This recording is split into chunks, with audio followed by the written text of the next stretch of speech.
बिहार का बेड़ा गर्क हो चुका है। बिहार पानी में डूब रहा है।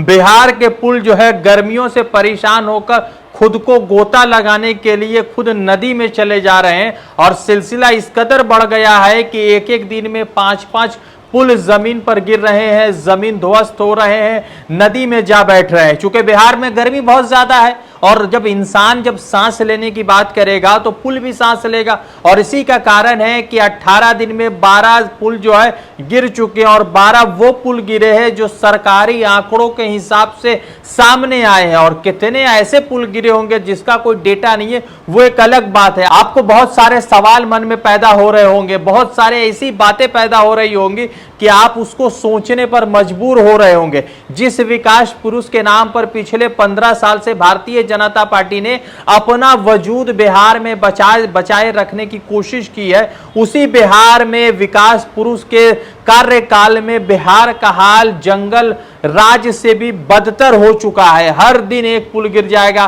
किसी दिन दूसरा पुल गिर जाएगा और कल यानी कि 3 जुलाई का ऐसा समय आया जब 5 पुल एक साथ गिर गए और 5 पुल एक दिन में गिर गए। करोड़ों रुपए की लागत से बने हुए पुल जो है जमीन ध्वस्त हो गए, नदी में बह गए, नदी में चले गए। आपको बता दें कि बिहार का जो हाल है ना, वो हाल ऐसा हो चुका है जैसे समंदर किनारे को जब छोटे बच्चे या समुद्र किनारे लोग जो है रेत से घर बनाते हैं और अचानक बह जाते हैं। वो समुद्र की जो हवाएं होती है या समुद्र का बहता हुआ पानी वो जो है उस रेत के घर को अपने साथ बहा ले जाता है। ऐसा ही बिहार के पुल का हाल है और बिहार में सरकार का हाल है। नीतीश कुमार जो है अपने तमाम अधिकारियों के साथ बैठक करते हैं, मगर अफसोसजनक है कि शहरी विकास का कोई मंत्रालय का कोई व्यक्ति उसमें मौजूद नहीं होता है। नीतीश कुमार बैठक करते हैं मगर भाजपा के दो जो उप मुख्यमंत्री वो दोनों लोग गायब रहते हैं। नीतीश कुमार बैठक करते हैं मगर उस बैठक के बाद क्या कुछ हल होता है उसके बारे में कोई भी चर्चा नहीं होता है। सवाल महत्वपूर्ण यह है कि करोड़ों रुपए के लागत से बने हुए पुल आखिर ध्वस्त क्यों हो जा रहे हैं, इतना बड़ा करप्शन सामने क्यों आ रहा है और आखिर ये जो करप्शन सामने आ रहा है इस करप्शन के पीछे किसका हाथ है, कितने लोगों पर कार्रवाई हुई, कितनों की गिरफ्तारी हुई, वो तमाम सवाल जो है सरकार से पूछे जाने चाहिए। मगर अफसोसजनक है कि भाजपा के लोग खामोश बैठे हुए, क्योंकि उनकी सरकार में, उनकी मिली जुली सरकार में किसी तरह का कोई बात होता है तो तमाम तरह के बवाल पैदा हो जाए, तमाम तरह के जो बवाल पैदा होने वाले होते वो तमाम खामोश पड़ जाते। मगर यही अगर इंडिया अलायंस की सरकार होती, नीतीश बाबू इंडिया अलायंस के साथ होते तो यही तमाम लोग जो है ऐसे चिल्ला रहे होते जैसे बिहार में जो है एक नया सियासी झगड़ा शुरू हो गया।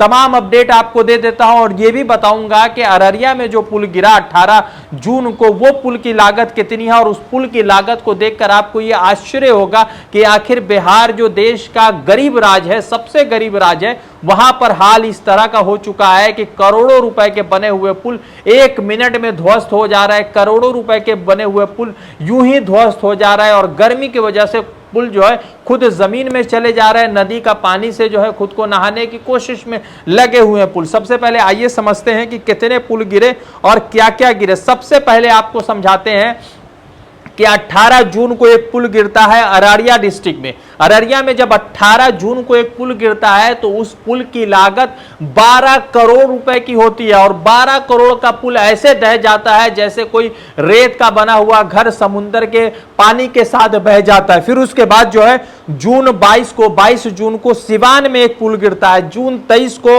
ईस्ट चंपारण में जो है पूर्वी चंपारण में एक पुल गिरता है। जून 27 को किशनगंज में पुल गिरता है। जून 28 को मधुबनी में पुल गिरता है। जुलाई 1 को मुजफ्फरपुर में पुल गिरता है और जुलाई 3 जो कल गुजरा है उस दिन 5 पुल गिरे, जिसमें से 3 पुल जो है सिवान में गिरे और 2 पुल सारण में गिरे। और अफसोसजनक है कि कल सारण में 2 पुल गिरा और आज जो है 4 जुलाई है, 4 जुलाई के दिन जो है बिहार में जो है पुल गिरा है। फिर से सारण डिस्ट्रिक्ट में तो यानी कि अगर आप देखेंगे तो 18 दिनों में 12 पुल बिहार में गिरे हैं। और अफसोसजनक है कि नीतीश बाबू इस पर क्या कार्रवाई कर रहे हैं, किस तरह की कार्रवाई कर रहे हैं, वो देखना होगा, समझना होगा।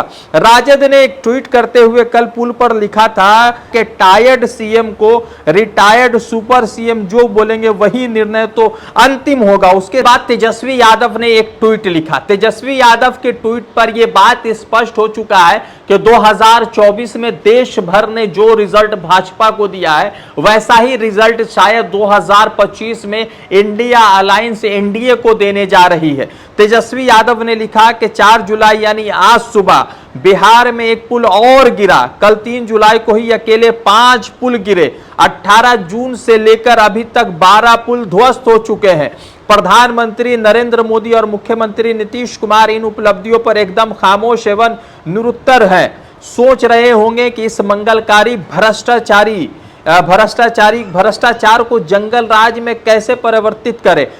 तेजस्वी यादव आगे लिखते हैं कि सदैव भ्रष्टाचार, नैतिकता, सुशासन, जंगल राज, गुड गवर्नेंस इत्यादि पर राग अल्पा, दूसरों में गुण दोष के खोज करता, कथित उच्च समझ के उच्च कार्यकर्ता, उन्नत कोटि के उत्कर्ष पत्रकार, सह पक्षकार तथा उत्तम विचार के श्रेष्ठ लोग अंतरात्मा का गला घूट इन सुशासनी कुकुरतों पर चुप्पी की चादर ओढ़ सच सदाचारी बन चुके हैं। यानी कि तेजस्वी यादव ने क्लियर लिखा है कि अभी जो सरकार जो 18 दिन में 12 पुल गिरे हैं तो इस पर कब चुप्पी सो देंगे। बिहार का जो हाल है वो बड़ा बुरा हाल है। और बिहार के बारे में सवाल इसलिए पूछा जा रहा है क्योंकि पिछले 15 सालों से नीतीश कुमार वही ढोल को पीट रहे हैं कि बिहार में बहुत कुछ बदल चुका है। मगर अफसोसजनक है कि एक हल्की फुल्की बारिश ने बिहार के उन पुलों की तमाम राजें खोल कर रख दी है, जिस राज पर, जिस बात पर, जिस कुशासन पर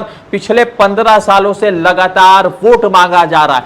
12 करोड़ का पुल ऐसे ध्वस्त हुआ जैसे कि कोई जो है रेत का घर जो है बनता है समुद्र किनारे, नदी किनारे। अब सवाल यह होता है कि कितने इंजीनियरों की बदली हुई है, कितने डीएम की बदली हुई है, ये तमाम बड़े सवाल है। मगर सवाल यह है कि आखिर मंत्रालय कब इस पर सवालिया निशान करेगा और मंत्रालय कब जो है अपनी जिम्मेदारी को समझते हुए नैतिकता के आधार पर जो है इस्तीफा देगा। सवाल महत्वपूर्ण है। देखते हैं कि नीतीश बाबू की तरफ से क्या कुछ अपडेट आता है। रज़ा अंसारी की रिपोर्ट।